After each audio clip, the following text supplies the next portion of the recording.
आप देख रहे हैं ISBM टीवी न्यूज। हाजिर हैं बड़ी खबरों के साथ। बांग्लादेश में हो रहे भीषण दंगों और तख्ता पलट के बाद अब भारत में विपक्षी दलों के नेताओं ने ऐसा होने की चेतावनी दी है और प्रधानमंत्री मोदी की तुलना शेख हसीना से की जा रही है। इन विपक्षी दलों में शिवसेना, कांग्रेस, आम आदमी पार्टी, RJD और PDP के कई नेताओं ने ऐसे बयान दिए हैं। PDP अध्यक्ष महबूबा मुफ्ती ने कहा है कि बांग्लादेश में जो हुआ उससे भारत को सीखने की जरूरत है, वरना जैसे शेख हसीना को देश छोड़कर भागना पड़ा वैसे ही भारत में मंजर हो सकता है। बांग्लादेश में अब शेख हसीना सरकार के तख्ता पलट के बाद बांग्लादेश के पूर्व PM खालिदा जिया की 6 साल बाद रिहाई हुई है। बांग्लादेश में हर नागरिक की जुबान पर एक ही नाम है, तारिक रहमान, जो कि खालिदा जिया के बेटे हैं। मां की गिरफ्तारी के बाद लंदन में अप्रवासी की तरह जिंदगी गुजार रहे थे, पर अब बांग्लादेश का माहौल देखते हुए लग रहा है कि वहां की अगली बागडोर खालिदा जिया के बेटे तारिक रहमान के हाथों में होगी। भारतीय महिला रेसलर विनेश फोगाट ने पेरिस ओलंपिक 2024 से 100 ग्राम वजन ज्यादा होने की वजह से बाहर हो गई। बाहर होने के 24 घंटे के अंदर ही विनेश फोगाट ने कुश्ती छोड़ने का निर्णय किया है। उन्होंने ये जानकारी अपने सोशल मीडिया हैंडल के द्वारा साझा किया है।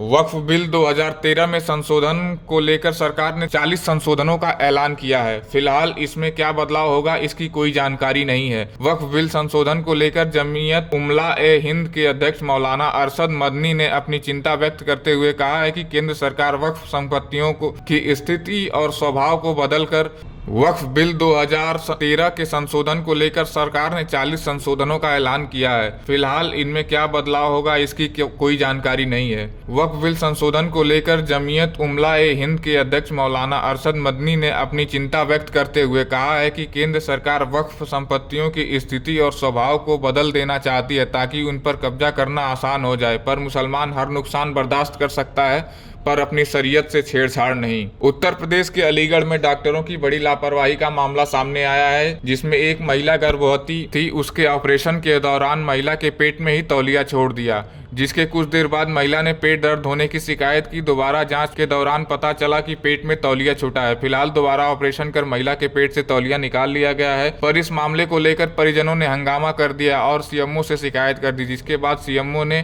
टीम का गठन कर जाँच का आदेश दिया है। बांग्लादेश में हिंसा का दायरा बढ़ता जा रहा है। वहां की जनता ने आवामी लीग के अनेकों समर्थकों और उनके नेताओं की पीट कर या जिंदा जलाकर हत्या कर दी है। बांग्लादेश के आयात और निर्यात बिल्कुल ठप हो चुका है। बांग्लादेश में हिंदुओं को भी प्रताड़ित किया जा रहा है और उनके घरों को लूटा जा रहा है। साथ ही कई मीडिया हाउसेस को भी निशाना बनाया जा रहा है और भारी तोड़फोड़ की जा रही है। हिंसा के बीच बैंक डूबने की कगार पर पहुंच गए हैं। बांग्लादेश रिजर्व बैंक के डिप्टी गवर्नर समेत 6 अधिकारियों ने भी इस्तीफा दे दिया है। अयोध्या में हुए रेप केस की पीड़िता का मेडिकल सैंपल ले लिया गया है। DNA टेस्ट किया जाएगा और दोषियों की पहचान की जाएगी। फिलहाल पीड़िता का इलाज KGMU लखनऊ में किया जा रहा है और अब तक इस केस से जुड़े सभी आरोपी पुलिस की हिरासत में हैं। इराक में मौजूद US आर्मी के एयर बेस पर हुआ मिसाइल हमला, जिसमें अनगिनत सैनिक घायल हो गए। वहां के अधिकारियों ने बताया कि जिस वक्त ये हमला हुआ उस वक्त बेस में अच्छी खासी संख्या में सैनिक मौजूद थे। इजराइल को ईरान से पहले हिजबुल्लाह ने दे दिया बड़ा झटका। 12 अलग अलग ठिकानों पर हमला करने की दे डाली धमकी।